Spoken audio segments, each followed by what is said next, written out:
Welcome to the Think Factory podcast. We got one question for you. What keeps you up at night?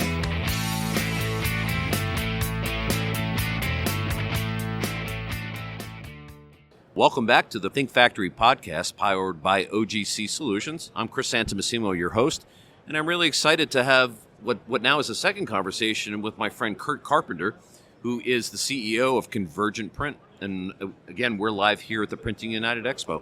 Welcome, Curt. Thank you, Chris. I'm excited to be here. It's been a good show so far, going around making a lot of connections or reconnecting with a lot of people I know in the industry. Well, that's the great thing, I think, about these kinds of shows, especially when you're a veteran like yourself. A lot of familiar faces, a lot of friends, a lot of reconnections, right? Yeah. I come to them really for the relationships more than the equipment. I mean, every now and then you come in to look for a specific piece of equipment, but you have an opportunity to talk with, vendors who you've had relationships with, right, and people you've known in the industry over the years. So it's a great way to connect. Yeah, you never know where you find your next piece of business or your next business partner, I suppose, too, right? Yeah. So one of the reasons that I wanted to highlight Curt is not only is he a veteran in the space, but he's done something pretty interesting over the last year or two, and that is to go from a Phoenix-based printer who needed a bigger footprint and did a merger and created a much bigger company called Convergent. So I'd love to hear about your background, love to hear about Convergent and how it came about. Sure. Well, I started a little over 35 years ago in the business. I was 25 at the time, and I bought a company called Billboard Poster Company. So Billboard Poster Company had started in 1961, and what we did at the time, all we did was print paper posters that go up on billboards, 30-sheet posters, 8 sheets, and I bought it from the person who had bought it from the original owners before me, and then as we, I had stayed in close touch with the person I bought it from because he did a 90% carryback. I was only 25 at the time, and so I borrowed 90% from him, got my family to loan me 5%, got a bank to loan me 5%, and so we stayed in close contact, and the business, grew, and we continued to develop. And then in 1996, Harold Scott, the person who I bought it from, wanted to get out of what he was doing.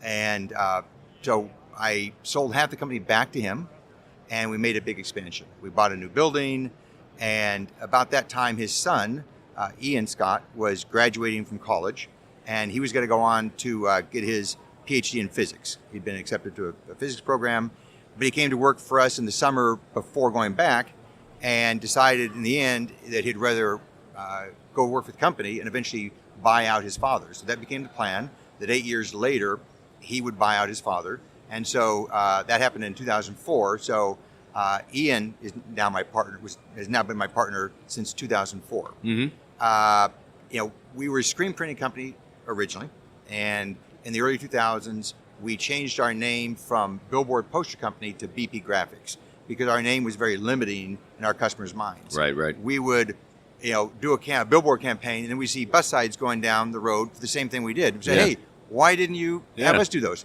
Oh, we thought you just did billboards. Right. So we changed our name, and we started adding digital equipment in, and slowly but surely expanded more and more into the digital market. And really at the forefront of digital, when you say, not maybe the very beginning, but we were never first adopters for the most part. I mean, we did a few beta tests with some different printing companies and stuff, but we once we got into it, we jumped in pretty heavily, and the whole industry made a kind of a big shift that way. And so we, started out, our lifeblood was in the out-of-home industry, but as we expanded in the late 90s and early 2000s, we got more into point of purchase, retail graphics, event and venue, fleet, and we've always done a lot of campaign signs, political signs. Right. I always tell people, I don't care if you're red or you're blue, so long as your money's green. That's it. We don't take sides. You should trademark that slogan, I think. Exactly. Yeah. And so we expanded and got to the point that out of home, so we define out of home as paid media space. So stuff that we do for a stadium, where like the Angel Stadium, we do a lot of work for them. That's not out of home. That's grand format or large format. Right. If it's going up on Outfront or Clear Channel or Lamar or any of the media vendors across the country, that's out-of-home advertising. Got it. And it can be billboards, bulletins, bus shelters, train wraps, taxi stops, all that kind of stuff. So that it had gotten down to the point that it was less than half of our business, not because it had shrunk, but because all the other parts of our business had grown. Mm-hmm. And we got into fabric printing, trade shows, all that kind of stuff. For years, we had been friendly competitors with Vincent Printing in Chattanooga, and had a good relationship with them. And in the last few years, we had got to the point that we had kind of started doing more subcontract work for them when they had work out west that they needed to get done, if they from a time crunch or capacity or shipping. And so we started doing more and more work for them. Mm-hmm. And Bo Wells, who's the president of Vincent Printing at the time, he in early 2022, he and his partner Gary Brooks, along with the private equity group, bought Vincent Printing from the previous owners. Huh. And shortly after that, Bo came out to Phoenix and wanted to explore the possibility of doing even more work back and forth. And it's a nice idea and concept, but it doesn't work in practice so much because your customers are going to see where something's shipped from. Right. And they're going to say, hey, I gave that job to you. I didn't give it to Vincent Printing. Yeah. Why is it shipping from Chattanooga? Yeah. Or your salespeople are going to say, I don't want my job being outsourced because I'm not going to get full commission value on it. Exactly. All sorts of reasons. Yeah. And so, Bo and I were talking. It's like, it's a great idea, but I just don't see how it's going to work. And he said, this is maybe a crazy idea, but would you consider merging? And I thought, well, I talked to Ian. I said, never say no to anything. And we talked about it, and I thought, it's worth exploring. And as we began to talk more and more about it, the idea just made so much sense from a logistics standpoint. Shipping has become such a huge issue, both from a timeliness standpoint, how long it takes to get there, and a cost. And reliability. Reliability. And everything we ship is big and heavy. So we ship all over the country, and we've shipped all over the country from our plant in Arizona, but it costs a lot of money to ship, back to the East Coast markets and other places like that. So from that standpoint, it made a lot of sense. And same thing with Vincent. They ship a lot of stuff out west, so that made a lot of sense. But what made it really attractive was, as we got to know the folks at Vincent more and more, we realized what shared values we had. We both felt very strongly about how we treat our customers, about how we treat our employees, about how we treat our vendors. And that's really what made the merger possible, was the fact that we weren't trying to take two completely different cultures and put them together. We were taking two very similar cultures that had the same values in how that we do business. We conduct daily business differently, how we produce things and this and that, using different systems, but our values are the same. And that's what really allowed this merger to take place. That's the hardest stuff to change, after all, when you talk about trying to put together two organizations that are, too different from each other. Yeah, it's very difficult to change, values like that.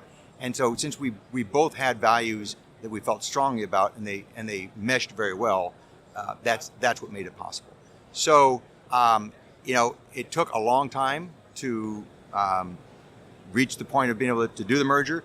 As part of it, we ended up buying out the private equity group. Mm-hmm. And so now it's Ian, myself, Bo, and Gary are the equity owners in it. And we have a location in Arizona, a location in Chattanooga, and we're been working very hard since the merger closed on April 27th. Right. And so it's really fresh. It's very fresh, and we've been working very hard on all the integration, from HR, payroll, insurance, benefits, all that kind of stuff, and most especially our systems, our ERP. Yeah. And so we've developed our own ERP internally. We have every order we've done since 1994 in our system, and we have I've done a lot of development work on it, and we have a full-time developer who works with me. And so it allows us to make a lot of customizations and change anything we want to about it. And so we've been working very hard to modify it such that it works seamlessly in 2 plants at one time. Mm-hmm. So we're at the point now that a customer can send us a campaign, and if some of it's being produced, some of it's shipping to the West Coast and some shipping to the East Coast, we put the order in the system. They go to one website to approve it, and then they don't even have to know where it's being produced. Doesn't matter. It doesn't matter. It's transparent. Right. I liken it to Amazon. Yeah. You don't care which warehouse Amazon ships your package to right. out of, so long as it's the right thing, it's what you ordered, and you get it on time. That's it. And so this allows us to do that.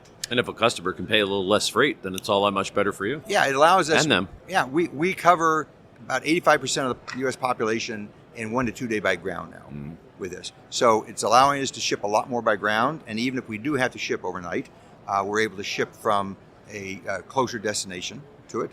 And it also gives us, overflow capability. And let's say that there's an emergency and, Chattanooga has missed their cutoff time. Right. They can still have, hey, can you get this out? And we can print it. And we do that.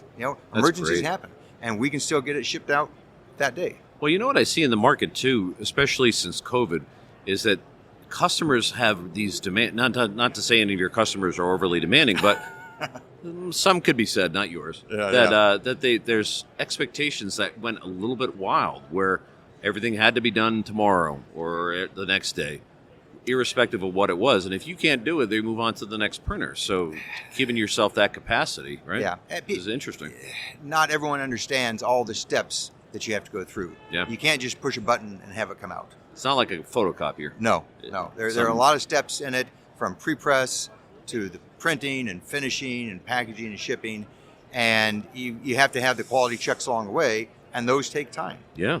So, but our systems allow us to be very efficient and very streamlined. Right. But still to keep a good eye on everything that's happening and going through. Well, that computer background before you went into print really comes in handy, doesn't it? It did. Yeah. That's incredible. Yeah. Ever thought about trying to sell that CRP to other people? People have asked me that over the years, Yeah. and I would never do it because it's our competitive advantage. Yeah, that's for sure. That is for sure. It's been a great challenge to expand it to work in multiple plants to take it to where. And when you're in it, you can see which plant a job's in, and you can move it from one plant to the other, and it'll show up on the other plant's production list at that printer's list to go ahead and print it, and it's really seamless. So we have a lot of employees who work both in the Phoenix plant and the Chattanooga plant, but we have a lot of remote employees. The pandemic, as terrible as it was, there are a lot of good things from a business operations standpoint that came out of it. I mean, Look at Zoom and Teams and the way, we never used Teams before the pandemic. Now, I don't know how we would get along without it. And talent acquisition gets a little bit easier because now you've got an entire nationwide population for certain roles that you want to fill, right? Exactly. It doesn't matter. They don't have to be right there. They can work remotely. And we were very fortunate going into the pandemic. We had designed our ERP to where people could work remotely from it, and they were able through it to be able to browse the servers and attach files and do everything they needed to. And we had actually, a couple of years before that, implemented a program with our account managers encouraging them to work one day a week remotely. Right. And so when the pandemic hit and suddenly they're all remote, it was no problem. We had the infrastructure for it. Right. And so that's some pretty good planning on your part. It was dumb luck. Well, more and more I see customers that ask for disaster recovery and succession planning, and they want to know that you're going to be around for the long haul. Yes. And so to be able to demonstrate, to your point about being a competitive advantage, if you could have your own homegrown system customized exactly for you, that gives you that capability, all the much better. Yes, and we have a lot of redundancy built in. We do a huge amount of data backups, and now, you're always, when you're pitching new business or signing a contract with a large company, you're always having to demonstrate what redundancies do you have, what backup plans do you have, and we were always able to truthfully answer that we have relationships with other printers, Right. that if something happens, we could trade work back and forth. Well, now we have multiple plants. If something were to happen, God forbid, in one plant or the other to shut us down for a little while, we have this capacity the switch, right? to switch over there. Yeah, that's always what you worry about. You're lucky to have had a great partner in the folks in Chattanooga, but you also kind of worry that when you outsource something, you lose control. Is the quality going to be the same? Now it's seamless, right? Right, exactly. Yeah. And it was always like, before when you were truly outsourcing, it's like, and if you're too busy and you're like trying to decide whose job we're going to send, everyone's like, well, don't send my job out. Oh, yeah, right. And now we don't give the salespeople and the account managers the say in where it's going to go, because it doesn't really matter. It's the same quality, same processes and everything like that. So we try and do it where it's most efficient for production and for shipping and the customer. I'd love to hear a success story about a merger like that, because you always hear the bad stories, right? Oh my God, it didn't work. The cultures didn't mesh. We were just at fighting all the time, whatever it was. But you guys have really made it happen. And well, so far, it was so organic. So very far, organic. It was right? very organic. We have put a big emphasis on our people. So we actually had I won't call it a sales meeting, more of a team building meeting this last weekend in Chattanooga. We flew everyone in, all the account managers and salespeople, and we had about 24 people here. And we spent about 3 hours on business, and the rest of it was, we went out to dinner and bowling. That's great. And cornhole and all that kind of stuff. One night we went whitewater rafting the next day, and a lot of really great activities. And I have to tell you that some of the people who before this had been still a little bit skeptical, or we don't really know what's happening there and this and that, they came away from this just so renewed. And so you got to build the trust, right? Yeah. Yeah. And when you meet someone face to face, it's one thing to talk to them on the phone or even have a Teams meeting with them, but when you're sitting down, breaking bread, having a good time, you develop that relationship. Yeah, it goes a long way, I think, to creating a bond of trust. Same thing with customers, though. Yes. I mean, it's great to do business by Teams or Zoom, and it's another thing to shake a hand and, to your point, have a meal and just get to know each other and figure out whether you like each other and are you going to work well together and all that good stuff, right? Yeah. Absolutely. Yeah. One of our salespeople, she just took a trip a few weeks ago to Chicago to see a couple customers, and it was she had dinner with them or lunch with them, or just going to make that connection. Not a whole lot of business. We're not talking, what are you going to buy from me today? Yeah. We're just talking, how are you doing?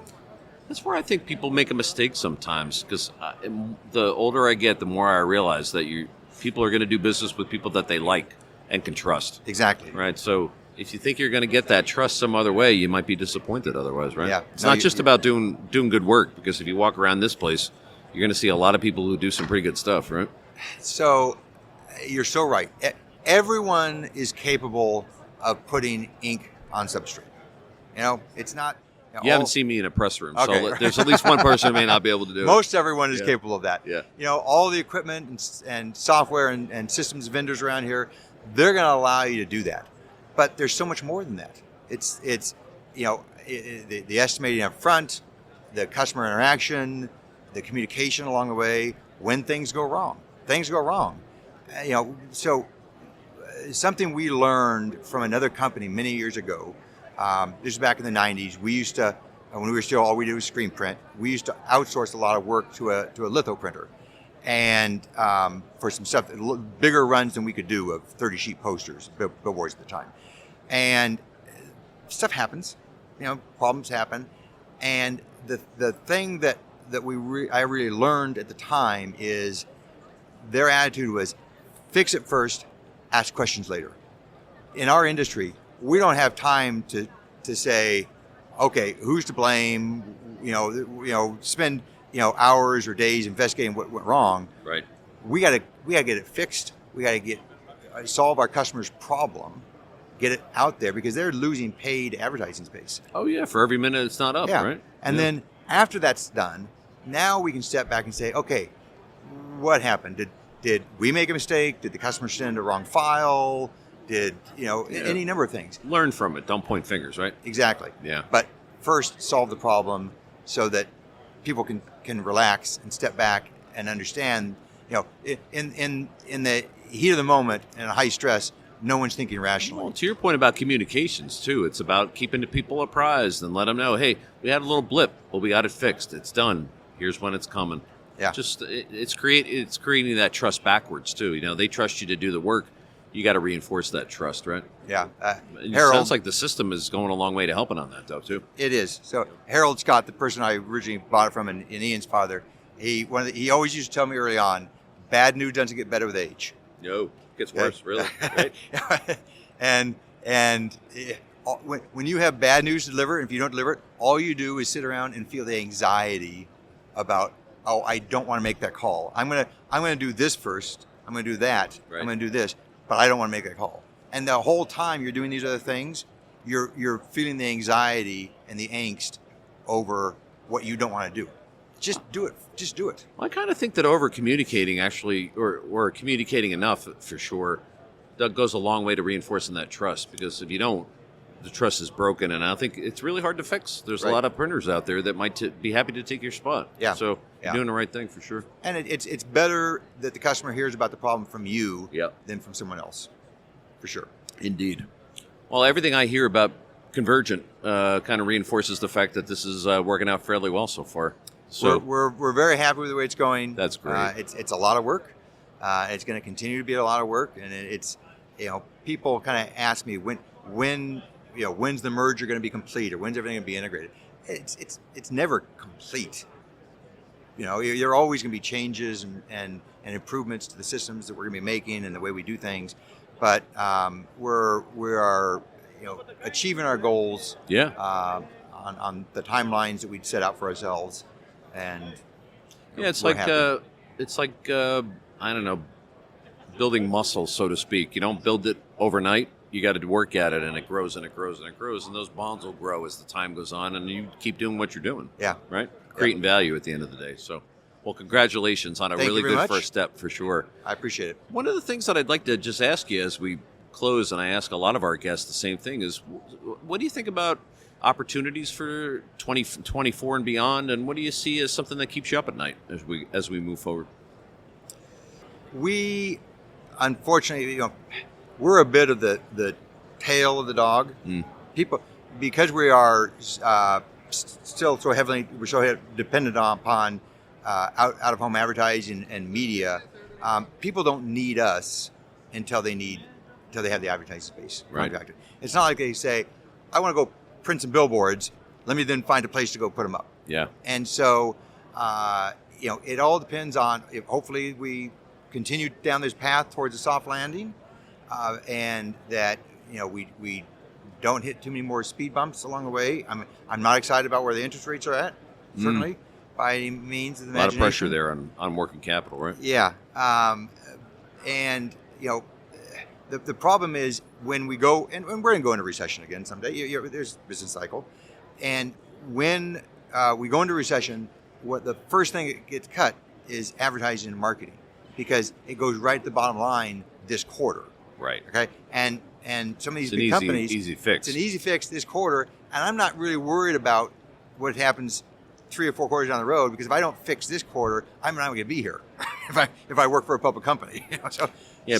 All due respect, though, to companies that do that, I get it. It's a cash savings, but it's like trying to solve a big cut on your leg by just cutting off all your circulation. Yeah.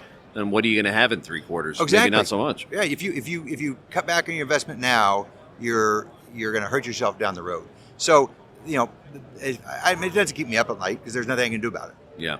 But that is from the business cycle standpoint, my biggest concern is always when we go into recession.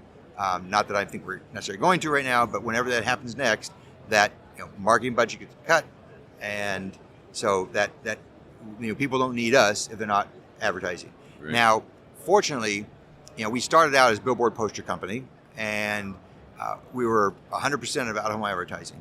Now, we are very diversified. We do a tremendous amount of point of purchase, retail, event and venue, trade shows, political signs, like I said, fleet graphics. So when one market segment goes down, oftentimes another one comes up. Right. Well, that's a great way to look at it. I like the optimism for sure. I'll tell you what, though, when you walk around a place like this, it's a little easier to get optimistic. A lot of good excitement, a lot of good energy here for sure. There is, yeah. Everyone's in a very good mood. And, no doubt. Let's hope that transfers into what's going on outside in the economy, too. Yep. To your point. Well, Curt, this is a great chat. Really loved the chance to sit down and talk to you and congratulate you again on a successful merger. Step 1 is in the books, and Step 2 looks like it's going in the right direction. It's so congratulations. going in the right direction. Well, I appreciate the opportunity to sit down and chat. Yeah, it's always good to talk to an experienced guy in the industry. So thank you so much. Just to refresh, in case you missed it at the beginning, that was Curt Carpenter, the CEO of Convergent Print, headquartered in both Phoenix, Arizona, and Chattanooga, Tennessee, doing a great job in the printing industry and helping advertisers every day. So terrific. And we'll close with that. Thanks very much for joining the podcast. This is Chris Santomassimo, one of the hosts of the Think Factory podcast, powered by OGC Solutions. We'll see you next time.